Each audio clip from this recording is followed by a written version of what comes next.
So, you're in your 30s. Suddenly it feels like the financial pressure is on. Everyone's talking about mortgages, retirement, and investing, and it's way too easy to feel like you're falling behind. If that sounds familiar, you are definitely not alone. The weight of your financial future can feel crushing, especially when you're also juggling a career, maybe a family, and just trying to live. But what if I told you that getting ahead doesn't require some complex, jargon-filled strategy? What if you could turn that anxiety into a clear, actionable plan? The good news is, you can. Forget the noise and the panic. These are the 5 key financial goals every 30-something should focus on to build a truly secure and prosperous future. Let's dive in. Goal number 1. Master your cash flow with a real budget. All right, first things first. The most foundational goal is to create a monthly budget you'll actually stick with. I know. The word budget can sound like a financial diet where all the fun is off limits, but that's the wrong way to see it. A budget isn't about restriction, it's about giving you control.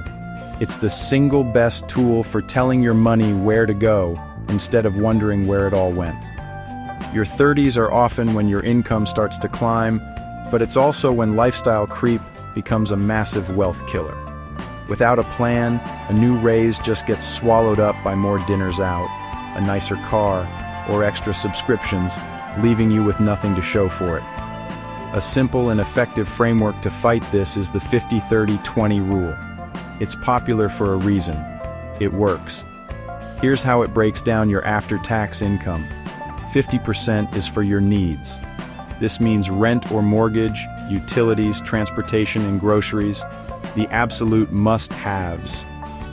Next, 30% is for your wants.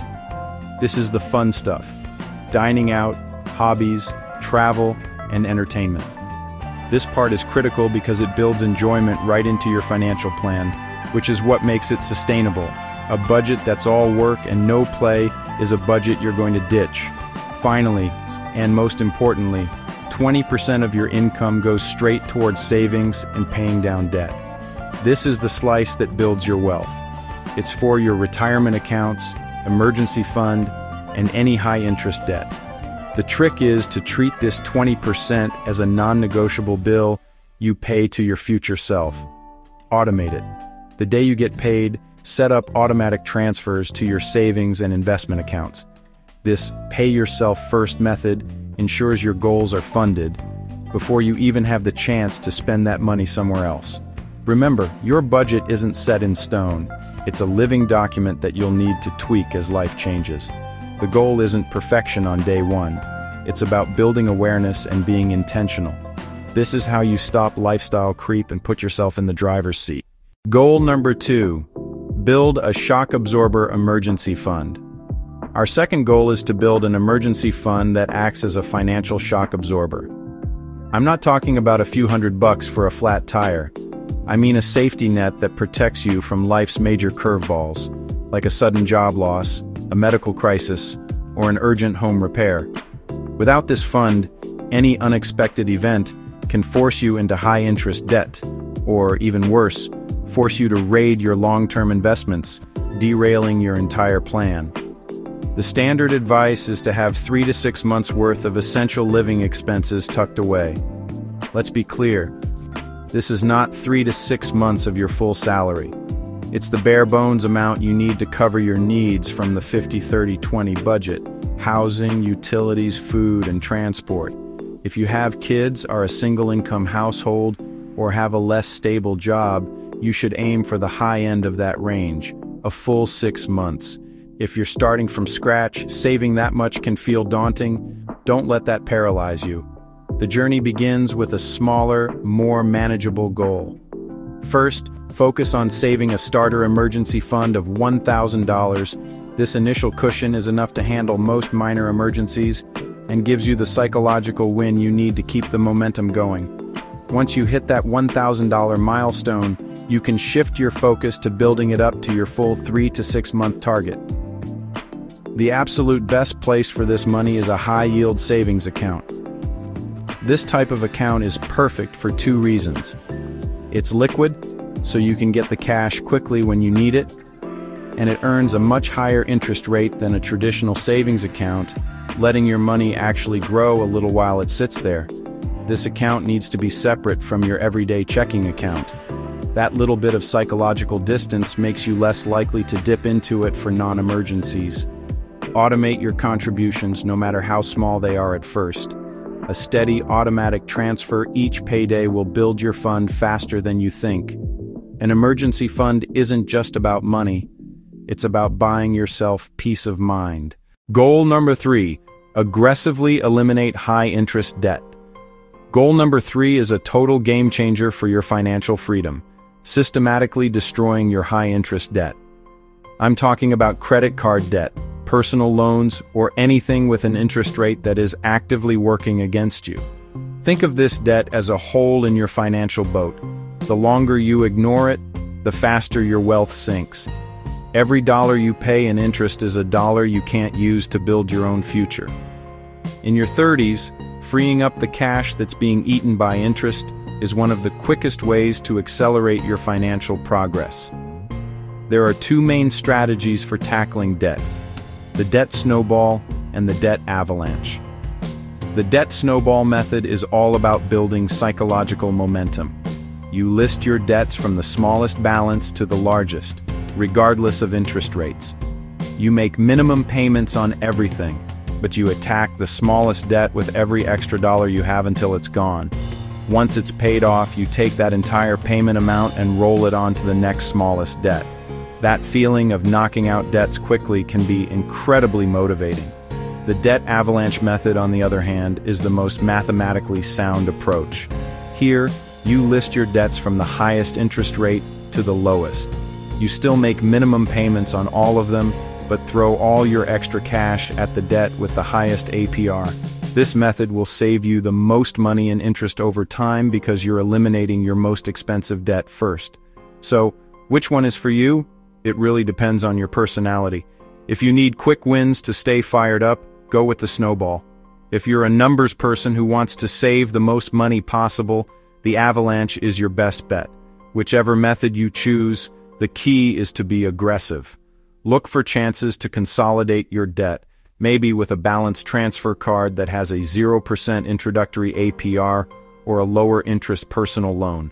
Commit any extra cash you get, like a bonus, a tax refund, or a raise, directly to paying down that debt.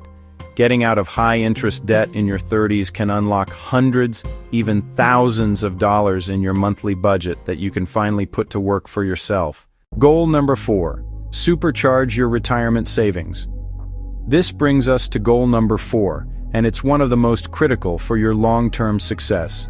Supercharging your retirement savings. Your 30s are the golden decade for building wealth, all thanks to the magic of compound interest. The money you invest now has 30 to 40 years to grow, and that time is your single greatest asset. So, what should you be aiming for? Financial experts at places like Fidelity suggest having 1x your annual salary saved for retirement by age 30 and 3x by age 40. If you earn $80,000 a year, you'd aim for $80,000 saved by 30 and $240,000 by the time you hit 40. For context, data from the Federal Reserve shows that for the 35-44 age group, the median retirement savings is around $45,000, while the average is a much higher $141,520, which shows that high earners pull the average up. If those numbers make you want to panic, just take a deep breath. It's not too late to catch up, but you have to be intentional. Here's the game plan. First, if your employer offers a 401k with a match, you must contribute enough to get the full match. This is literally free money, and not taking it is like turning down a guaranteed 100% return on your investment. Second, financial planners recommend saving at least 15% of your gross income for retirement.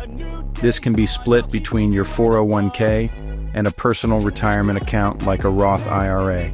A Roth IRA is especially powerful in your 30s because you contribute with after-tax dollars, and then all of that growth and your withdrawals in retirement are completely tax-free. Since you have a long-time horizon, you can afford to have your investments geared toward growth. This doesn't mean gambling on hot stocks. It means having a diversified portfolio of assets like broad market index funds or ETFs. Over the long run, the stock market has historically delivered returns that build significant wealth. The difference between starting at 30 versus 40 is staggering. A 30-year-old who invests $500 a month could have over $1 million by retirement. But a 40-year-old starting with that same amount would have less than half of that. Your 30s are your power-up decade. Don't waste it. Goal number 5, prepare strategically for homeownership. Our final goal is to strategically prepare for what is often the biggest purchase of a person's life: buying a home. For many in their 30s, home ownership feels like a major milestone that represents stability and a path to building long-term wealth. But rushing into it without a solid financial plan can turn that dream into a house-poor nightmare, leaving you with no cash for anything else. The first step is your down payment. The ideal target is 20% of the home's purchase price. Saving 20% lets you avoid private mortgage insurance, PMI, which is an extra monthly fee that only protects the lender, not you. While there are loans that require less down, like FHA loans with as little as 3.5%, a bigger down payment means a smaller mortgage, lower monthly payments, and way less interest paid over time. Next, you have to protect and build your credit score. A strong score is crucial for getting a good mortgage rate. This just means paying every single bill on time and keeping your credit utilization, the amount of credit you're using versus your total limit, below 30%. Before you even start browsing home listings, talk to a mortgage lender to get pre-approved. A fully underwritten pre-approval shows sellers you're serious and gives you a crystal clear idea of what you can actually afford. And affordability is everything. A good rule of thumb is to keep your total housing payment, mortgage, property taxes, and insurance at or below about a third of your income. Don't forget to budget for the hidden costs too: closing costs, moving expenses, and an ongoing fund for repairs and maintenance. Buying a home in your 30s can be a great move. You likely have a more stable income and a better credit history than you did in your 20s, but it has to be a strategic decision, not an emotional one. By patiently saving, building your credit, and understanding all the costs involved, you can make homeownership a powerful engine for building wealth, not a financial burden. So there you have it, the 5 essential financial goals for your 30s. Master your budget, build that emergency fund, crush your debt, supercharge retirement savings, and plan for homeownership. I know it's a lot, but remember that progress is way more important than perfection. What's the one goal you're going to focus on starting today? Let me know in the comments below. I'd love to hear what your biggest financial priority is right now. And if you found this guide helpful, a thumbs up is always appreciated, and be sure to subscribe for more straightforward financial advice. Your 30s can feel like a decade of intense pressure, but they are also a decade of incredible opportunity. By focusing on these 5 core goals, you're laying a financial foundation that will support you for the rest of your life. It's not about becoming a financial genius overnight. It's about taking consistent, intentional steps, one after another. You're not behind. You are right where you need to be to start making powerful moves. Turn the anxiety into action, make your plan, and start building the future you deserve. Thanks for watching, and I'll see you in the next one.